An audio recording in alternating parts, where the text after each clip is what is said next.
Hello, welcome to BirdTalk. My name is Krishna Manjapudi. I coordinate these talks. The talk today will be about a birdwatching trip arranged by one of our members, Eva Nordwall. This talk is sponsored by the International Fellowship of Birdwatching Rotarians, IFBR for short, which is an international association of Rotary members who enjoy birding. It was started in 1992. My previous talks in this series have been about birding in India, birding in Egypt, birding in Australia, hawk migration in US, and the dodo bird of Mauritius. And the last talk was about birding in Sweden and also birding in Jells Falls in Singapore. Links to videos of these sessions are posted online. Please check out our website, ifbr.org. This talk is the first in what we expect will be a series of talks. It is based on birding trips organized by IFBR. In this talk, you will hear about experience of participants in a recent trip organized by IFBR member Eva Nordwall. In this talk, she'll talk and share photos of the travelogue to the trip to Scania and Öland in sections of Sweden.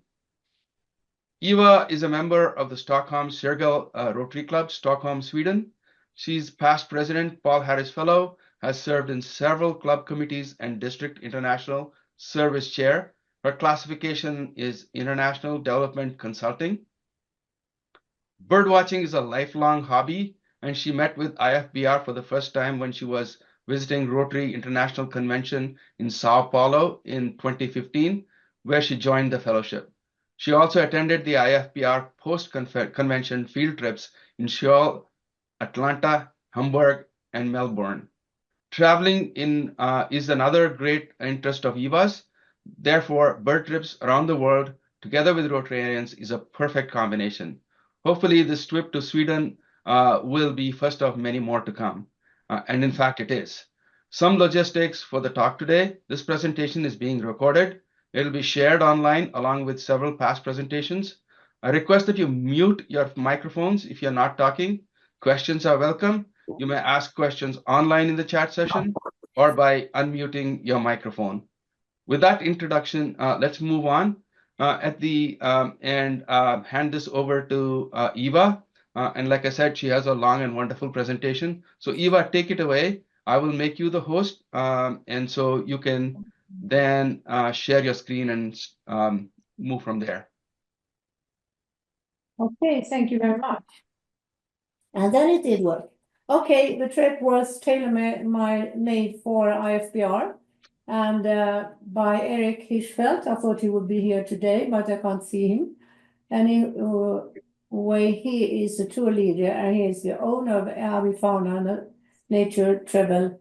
And we organized this trip to Sweden and to south of Sweden. And there is a small map here because maybe some of you don't know about Sweden, far north of Europe. And you can maybe see Stockholm, and you can see Malmö, and you see Kalmar. So this is part of south of Sweden. And the trip took place just on the tip south of Malmö, and then on the island that is outside Kalmar. It's called Öland, means island. So we started in south of Malmö in a region that is called Scania. And why we choose these places is because these are spots for migration, and it's wonderful places to stay. You can see a lot of birds all year round, but especially during migration in the spring and autumn. So most of the participants, they arrived in Copenhagen and were then transported by car to Malmö, and during this trip we saw 100 at least we observed 110 species. And if you want to know all the species, you can find a trip report on our website. There are all the 110 species presented. And we did not only watch birds, but that was the main reason why we met. But we also had some bird talks, and we visited the bird observatory in Falsterbo and Ottenby, and we made some visits to museums, and we also visited a reconstructed ancient castle on Öland. So it was a trip also with some our culture. On September was the first day, so the people were transported from the airport in Copenhagen over the bridge, and our first stop was at something called Spillepengen. It's just north of Malmö. It's a bird protection area, and you see some geese there behind, but you also can see the white stork again in Sweden, in southern Sweden.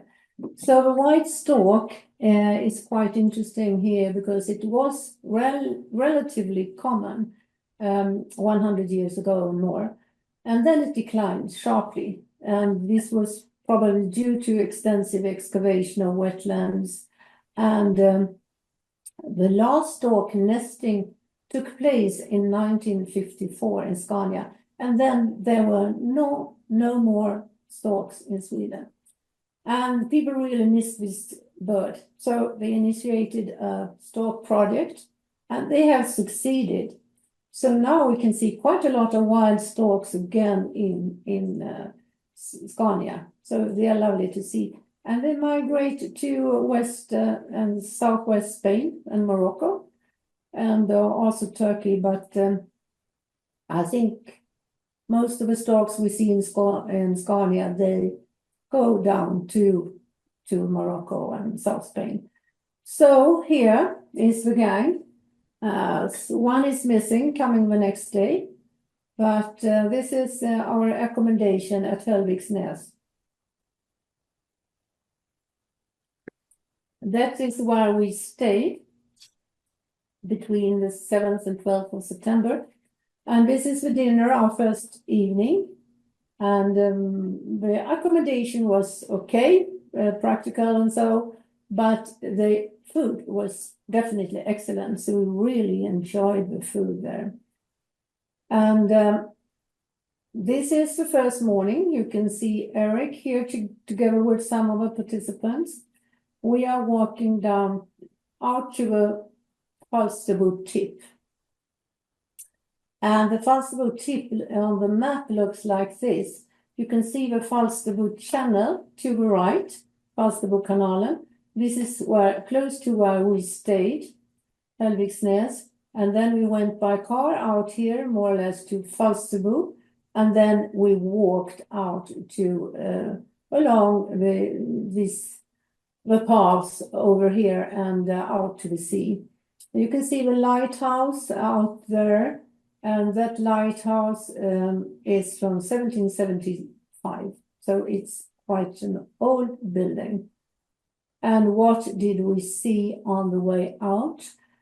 This is one of the first birds we met, or the first species, the barn swallow. And these are young birds. They were not really afraid of us, so we were just sitting there. And imagine they will fly all the way to southern Africa. It's quite a long way. It takes about 10 weeks for them to go there. And it's, of course, dangerous and tiresome. And hopefully they will return next year. We had to cross a golf course to come out to the water. And that is Falsterbo Golf Course. It's also an old one from 1909. And we saw this Eurasian skylark. That is one that I used to say when it comes, it's a sign of spring. And they migrate to West Europe in September, November, and arrive in February. But some, I learned here that some even stay now in Sweden and southern Sweden. And that is the same with the white wagtail. That is, we see quite quite a lot of them as well. And they migrate, but a few stay. This one, the meadow pipit, is a summer guest, and it migrates to southern Europe. It's very difficult to see it, as you can understand when you see the camouflage. You don't really see it, but when you come close, they just fly up, so then you can notice them.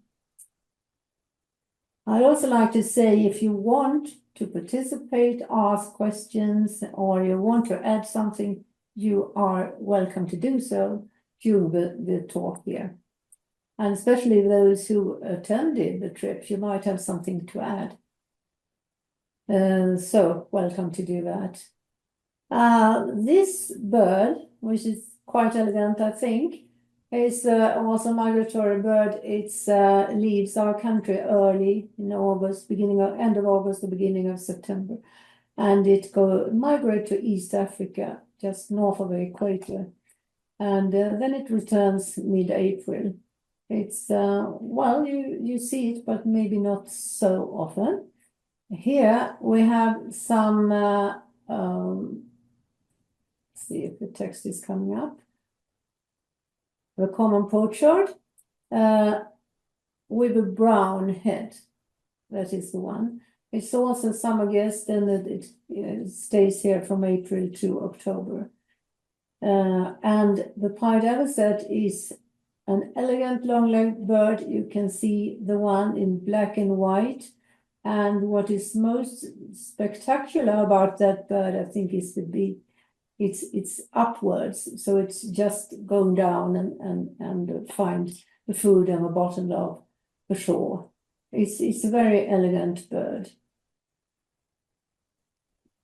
Here we have a common green shank, which we saw, and that breeds very far up in northern Sweden and even further north on marshes and forest landscapes, and it winters in Mediterranean or in Africa south of Sahara.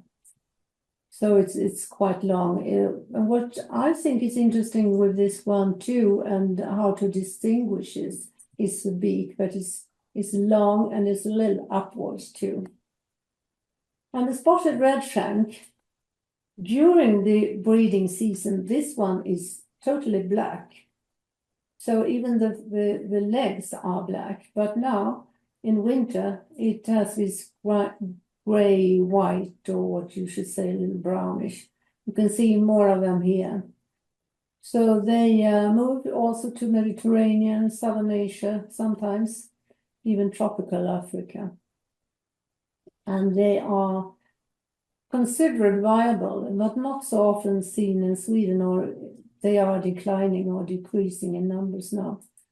But you can see them, and I think also these are very beautiful birds. This one is from very far away, so it's not that clear, but it's a common snipe, and breeds in Sweden and nests on marshlands and in forests, and then it migrates to West and Southern Europe. And well, you can recognize it mostly on the very long beak, so it's a little special, not seen so often. But a bird that we see very often nowadays is this one, the great cormorant. That's a bird that we saw every day, and it is controversial here in Sweden, maybe in other places as well. And it's some think it's a competitor to human fishing. I don't know about that, but what we can see is that their excrement kills trees in small islands, so you can see they have some damage on the environment, you could say. And it's a widespread myth that it is introduced in this part of Europe, but it's not. It's been here for many years, and it is not implanted, and it's not invasive. It has come back spontaneously after being away for quite a long time, so it's increasing in numbers, and it's and it's seen very, very often. Here we see we saw also the gray heron, and it's quite a large bird and breeds in colonies high up in trees. And most stay during winter. Here in Stockholm area, they give them food. They just give them food to this day. But they can stay in Sweden during winter, or they migrate to Western Europe.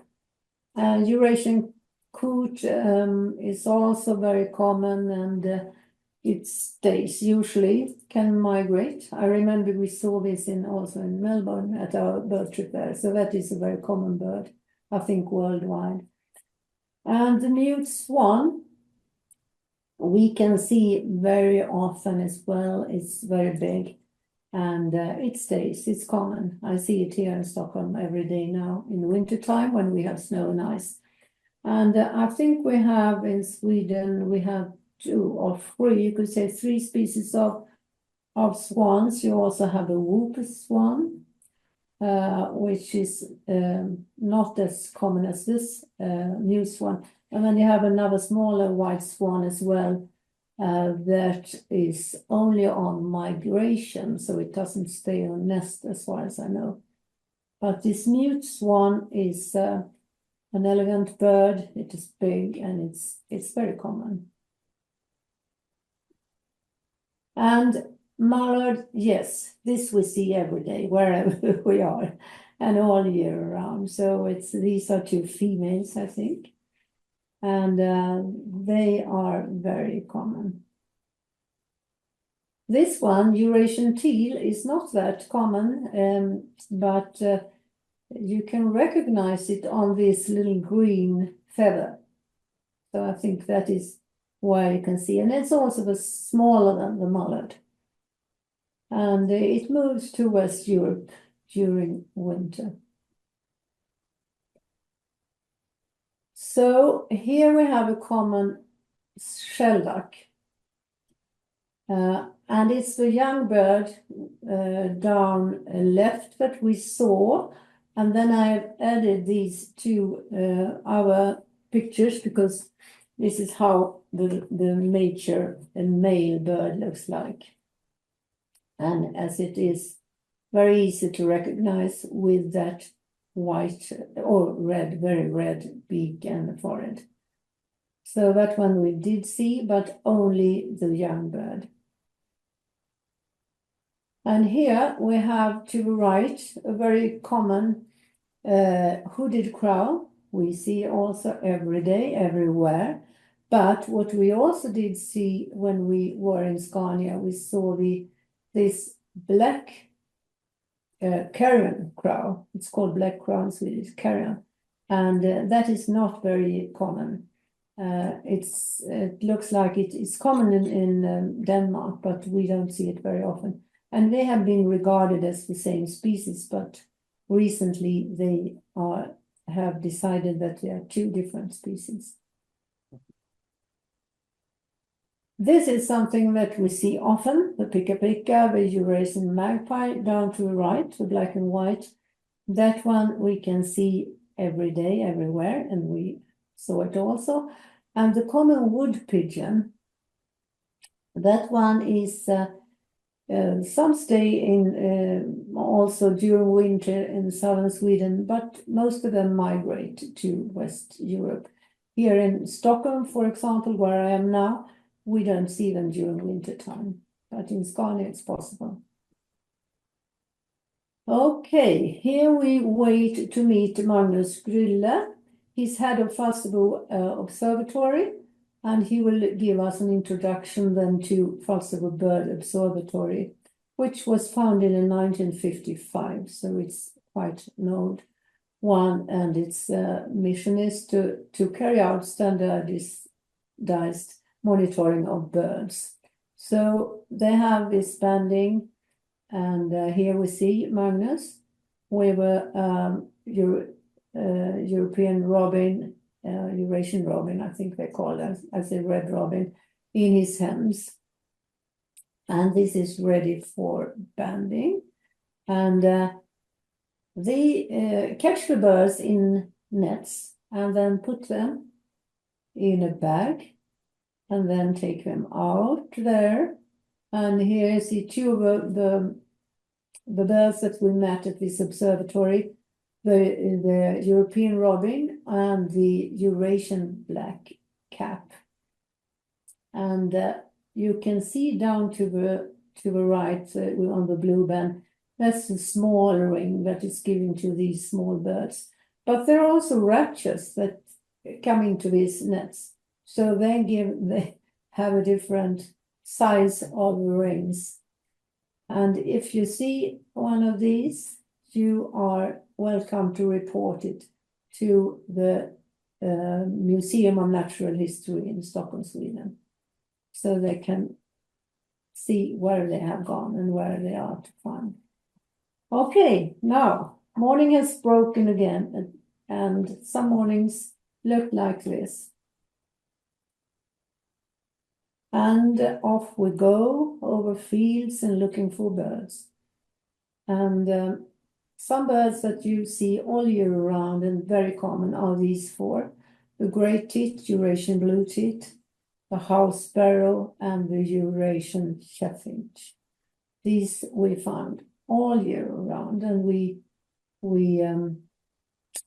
saw them all. And also this one, European robin, is very much liked because it's such a cute little bird. And it stays, most of them stay. Some go a little further south to Europe during winter.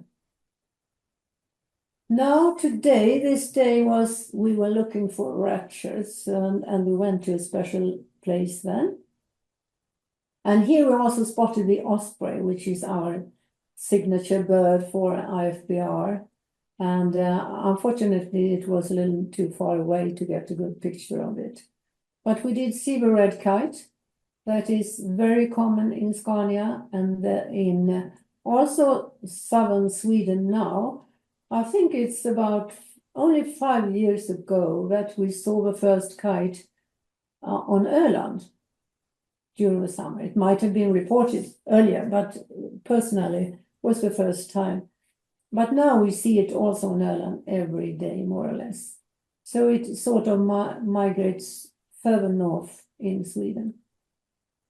And the biggest bird then is this one, the white-tailed eagle. It's really large. It's Europe's largest bird.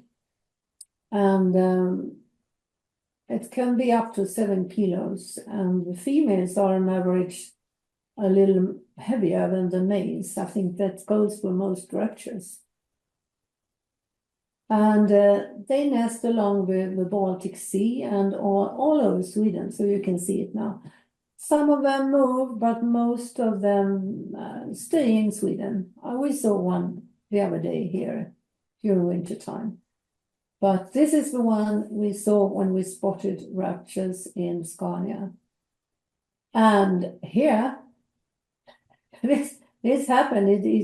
It almost collided with another bird. I don't know which bird that is, but this is a white-tailed eagle that is flowing to another one. So sometimes they don't navigate as well as they should, maybe. So it was funny to see. This is another rapture. It's a sparrowhawk, Eurasian sparrowhawk. And this one we did see quite a lot of. And here the male is up to 25% smaller than the female, so it's quite a lot. And it's one of the most common rapture in Europe, so you can see it a little all over. We saw it in Scania and also on Öland. And another day we went, we were not staying just on this Fastebo tip. We went around in Scania. And this is the most southern part of Sweden. It's called Smygehuk. And here we can see it's our President Fred is there. And you are here today, I think, with son Cohen. And then down Smee together with Rawa and Tony.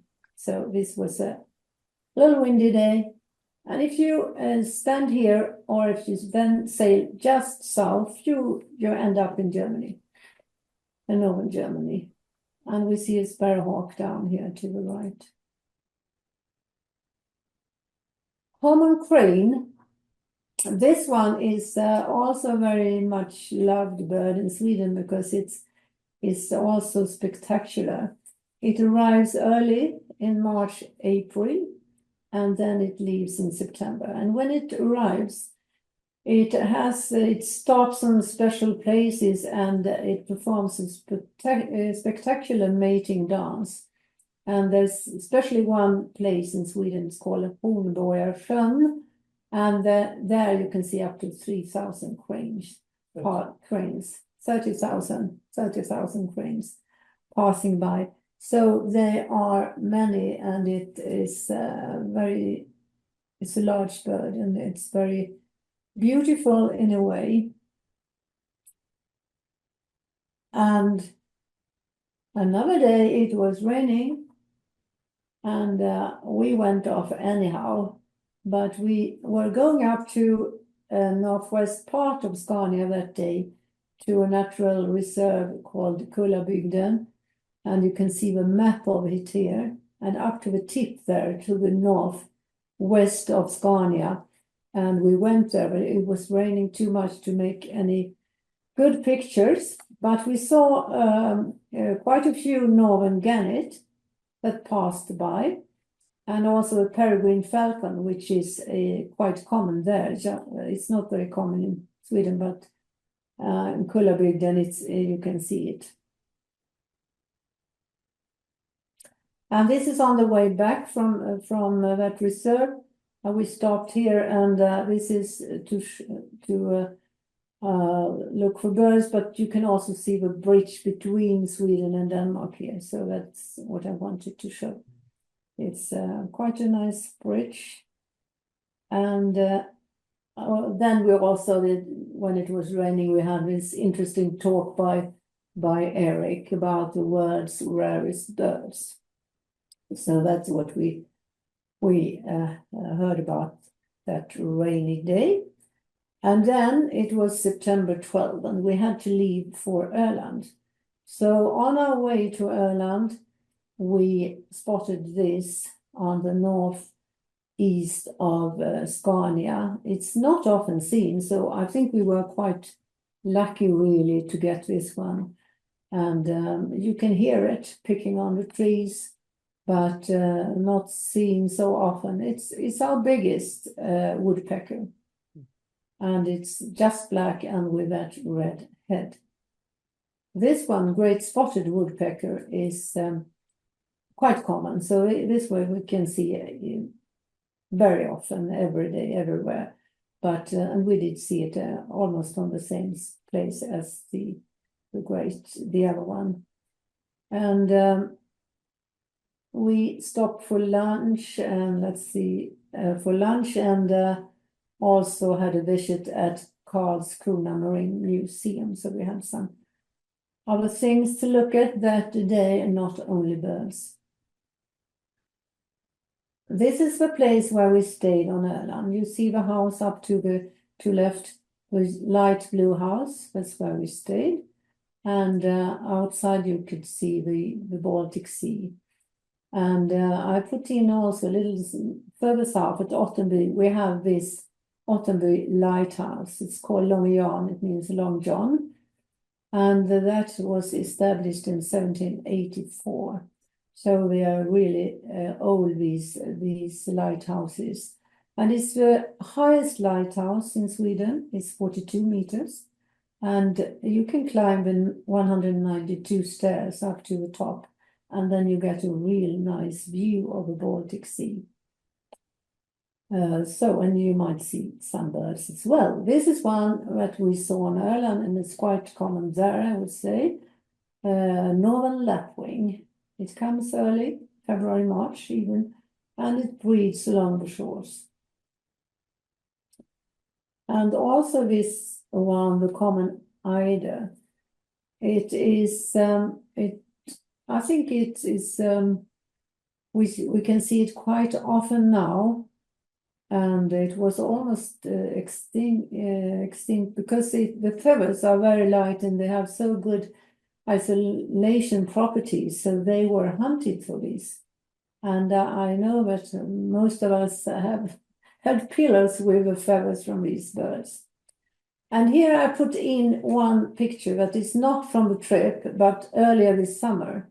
And I can see a male and how beautiful and elegant it is during mating season.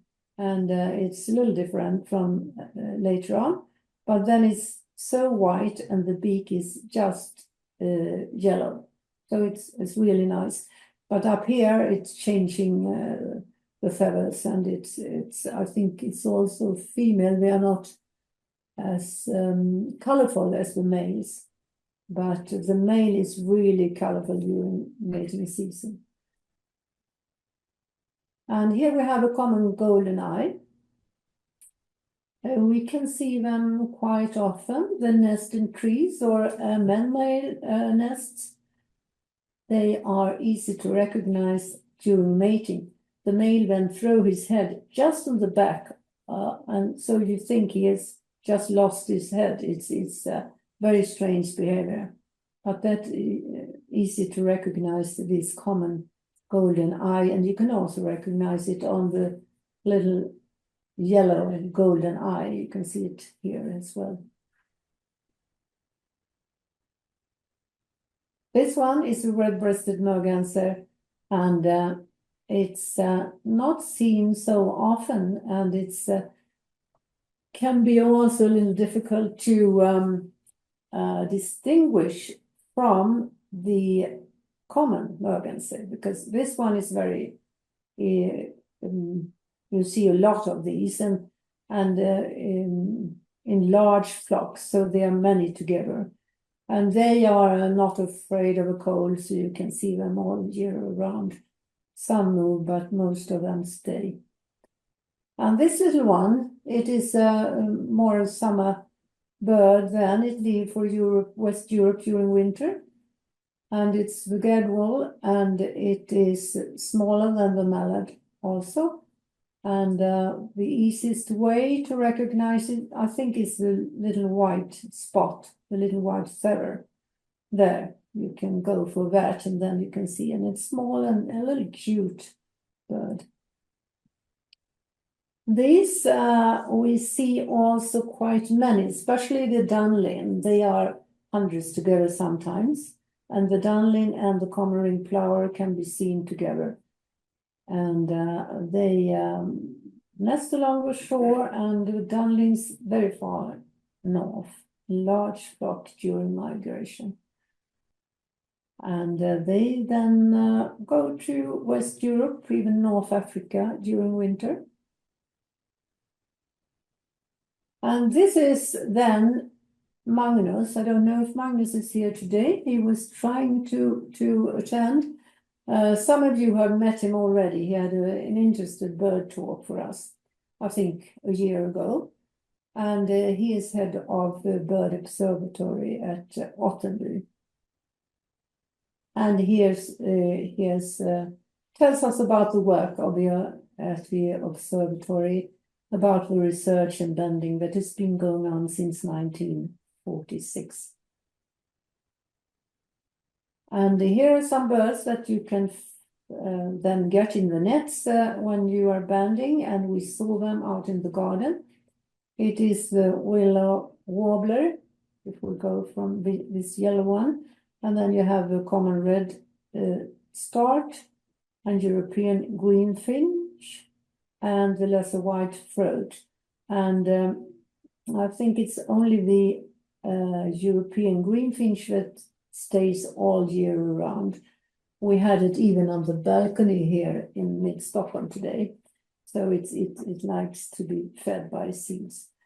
And the others, they go, I think that the willow warbler It migrates to tropical Africa, so it has a long way to go. And also the redstart goes to Africa, and the lesser white-throat to northeast Africa. Yeah, so they leave this harsh climate and go for something warmer and where they can find food. And this one we can see during the winter time is Eurasian blackcap. And this is another one that spotted flycatcher. It spends the winter in Africa, so it leaves us. It's quite common bird, but as it is so gray, you don't even see it. But I like this bird. And here we have some unidentified flying objects. I put them here because sometimes it's so difficult to identify the birds, even if you have nice pictures. But we think the first two are common redstarts, females and young birds. And the one to the right, probably willow warbler. Don says yes. You think so? Yeah, I think they are, but it's not easy. This one is quite easy to see. It's the Eurasian tree creeper, and we can find this all year round. And they have this wonderful way of starting climbing up a tree like a little mouse. They just climb up.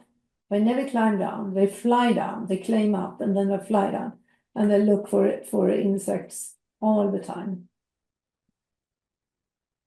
And this is the European goldfinch. And this is the picture we got of it because it didn't sit still. So that is where I put in a picture of one. This is how they look like if you look down to the right. They look like that, very colorful. And they come in usually in flocks. So, and they live mostly on various seeds. So you can see them looking for flowers and seeds during the summer. And okay, we were tired sometimes, but there were opportunities to rest our legs. So this is still on Öland. European herring gull, we see very often along the shores here. And this one is the Eurasian wiggum, and it breeds far north, and then it winters in West Europe.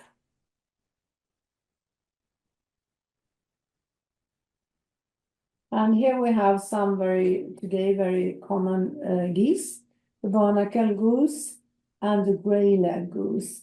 The barnacle goose, it was almost extinct about 50 years ago. We didn't see it. And now it comes in great flocks, and also the grey-leg goose become in great flocks in spring they come, and then they are summer guests, and they may migrate to Southwest Europe, and they come in very great flocks sometimes. Very beautiful to see when they arrive. It's also a sign of spring when they come. Great egret.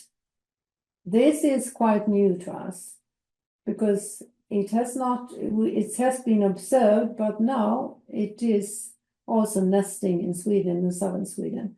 So we saw, not on this trip, but we have seen about 50 birds at the same spot on Öland. But on this trip, we saw, I think, one or two, and this is one of them. And you can see down to the left, you see a little golden eye as well. Northern raven. That one you don't see very often, but you can hear it. It's quite distinct when it's calling, and it's a large bird. And it's totally black, and it's nests in forests, and the couple live in lifelong marriages. So it's a good example of birds sticking together. And here we have the Beauty and the Beast. The Beauty and the Beast. The little gold crest, that is our smallest bird. It's about 5 grams. And the white-tailed eagle, as we have seen before, is now sitting here and looking for something to eat. That can be up to 7 kilos. So it's quite a difference. It's the smallest and the biggest we have in Europe. And this is our last supper. It's a Swedish tradition to have a snaps. And that we had the last. This was a local snaps, so I don't know if you liked it, but everybody at least were smiling both before and afterwards.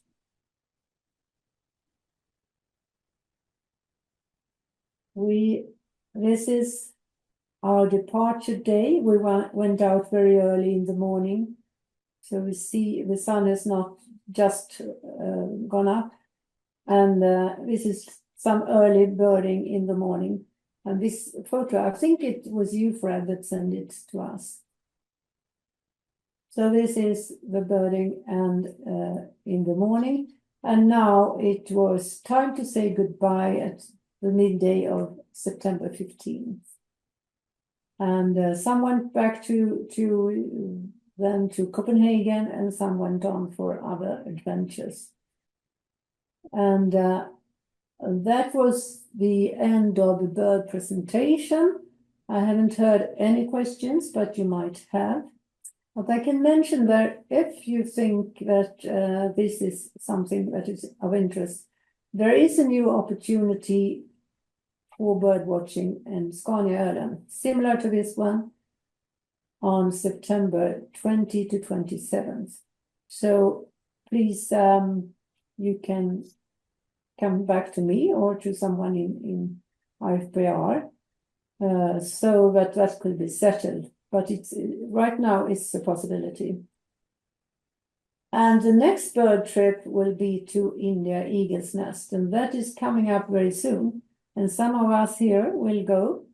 I will be there, and I think Krishna will be there, and Julie will be there.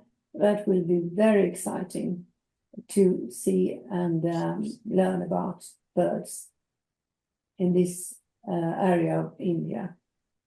And then the next one is the post-convention bird walk in Calgary, where the Rotary International Convention is taking place this year.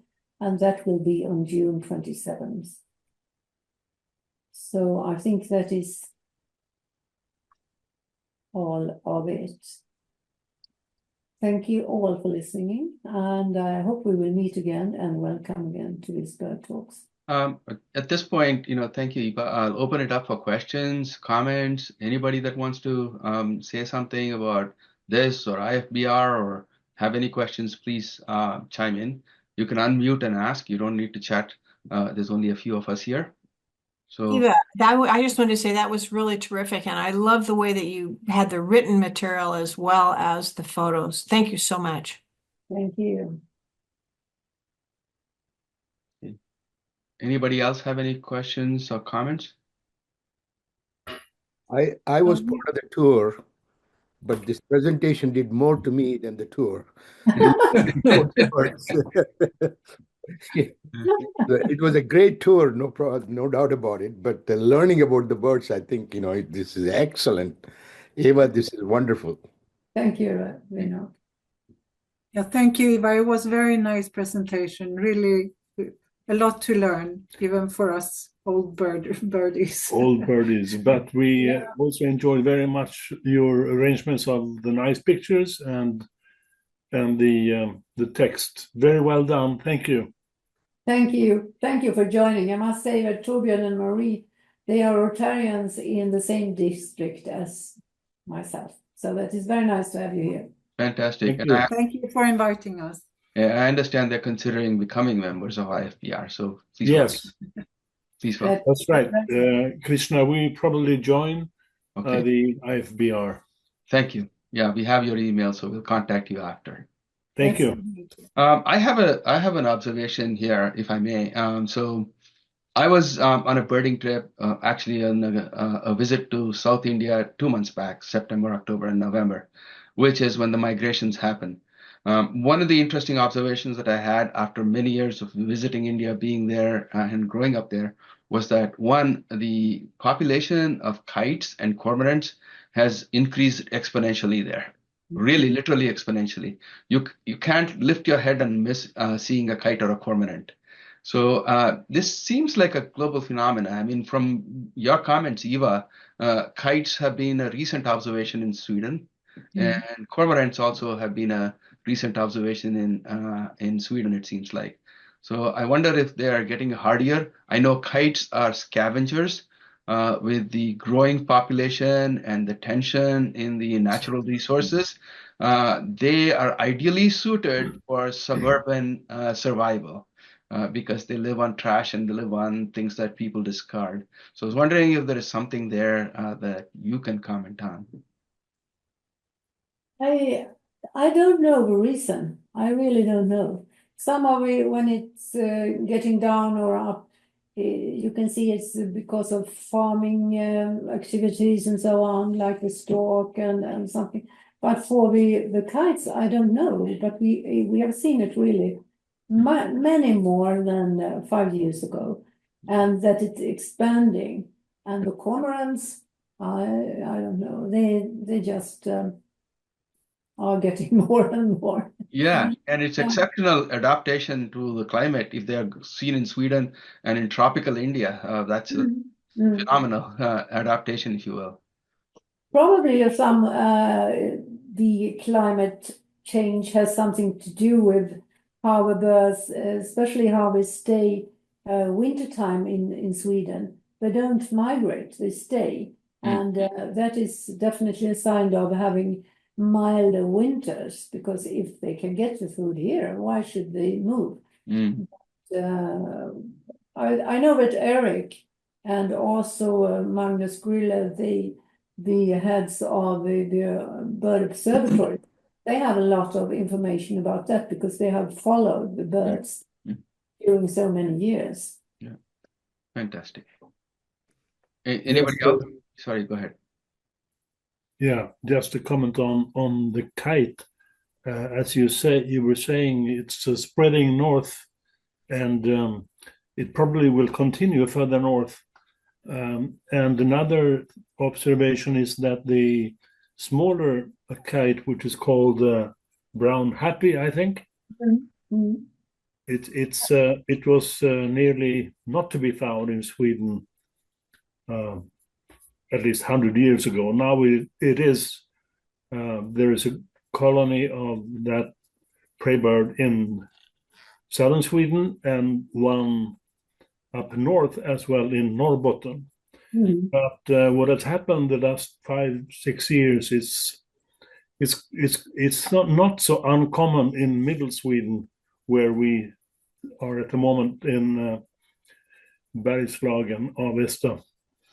It has nested here for 5 years consecutively. Oh, really? So that probably is spreading as well. Yeah. Yeah. We have kites here in the U.S., but they're in the southern U.S. and I'm in the more northerly part. So I can't really say too much about if they may be moving our way, but they're not being seen here yet. Yeah, the kites that we have here are slightly different. The one that they're showing here are very, very similar to the ones that I've seen in India, not the ones that we see in North America. They're a little different.